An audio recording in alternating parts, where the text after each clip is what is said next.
Pour faire une opération d'entrée de fonds, il vous suffit de vous connecter à votre compte IWO et de vous connecter à votre caisse.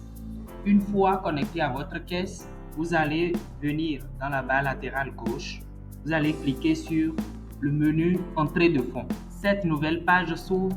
Vous cliquez sur Nouveau et ce formulaire se présente à vous. Là, vous avez quelques champs à renseigner. Le premier élément du champ, c'est le champ date. Vous pouvez modifier toutefois cette date. En cliquant dans le champ, cette fenêtre, ce calendrier s'ouvre, vous permettant de pouvoir naviguer dans le temps et choisir la date pour laquelle vous voulez enregistrer une opération. Ici, je reste sur cette date-là. Pour une opération d'entrée de fonds, je mets peut-être, j'ai vendu quoi? Je mets 2 tonnes d'ananas. Je suppose que je suis une entreprise qui fait de l'exportation. 2 tonnes d'ananas. Le montant doit 3 millions.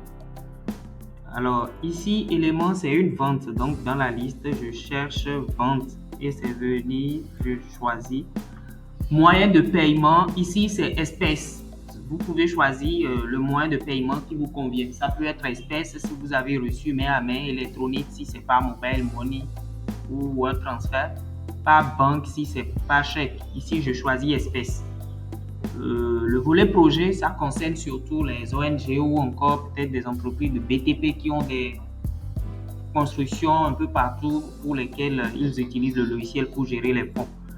Au niveau de pièces jointes, vous sélectionnez la pièce jointe. Ça peut être une facture que vous avez délivrée lors de cette transaction. Donc, si vous voulez, vous cliquez et là, ça vous envoie peut-être dans le dossier où vous avez logé votre facture. Ici, j'avais rien prévu à cet effet.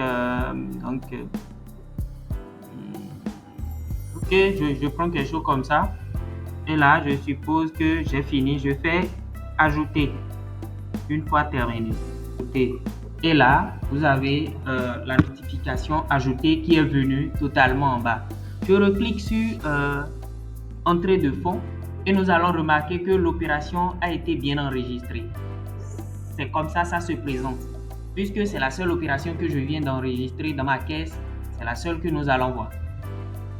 Devant l'opération, au niveau d'action, vous avez ce bout de crayon qui vous permet de modifier. Vous voyez? Donc, si je clique dessus, ça me ramène mon champ et les informations que j'ai remplies précédemment. Vous voyez? Donc, si je veux faire des modifications, je modifie et puis je clique sur modifier. Ça va me dire l'entité a été bien mise à jour. Donc, je reviens.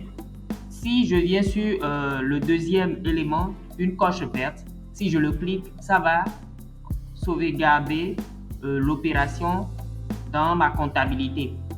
Ici, si je veux supprimer, je clique et ça va me demander si je veux vraiment supprimer cette opération ou pas. Donc, je ne veux pas supprimer, je retourne.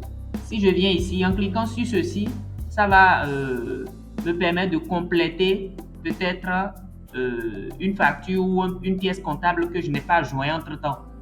Et puisque j'avais joint, je n'ai plus besoin de le faire. Vous voyez? Donc, je passe. Mais si je suppose que l'opération est correcte et qu'il n'y a pas d'erreur et que je veux vraiment valider, il suffit de cliquer ici. Et là, ça veut dire l'opération a été bien comptabilisée. Vous voyez? Donc, c'est un peu ça. Mais toutefois, je peux valider l'opération comptabilisée et supprimer ça encore. C'est possible. En cliquant, ça me dit, voulez-vous vraiment annuler? Donc, je fais valider et puis là, l'opération est supprimée. Vous voyez un peu? Donc, voilà à peu près comment est-ce que vous pouvez faire des entrées de fonds, comment vous pouvez modifier ou comment supprimer, etc.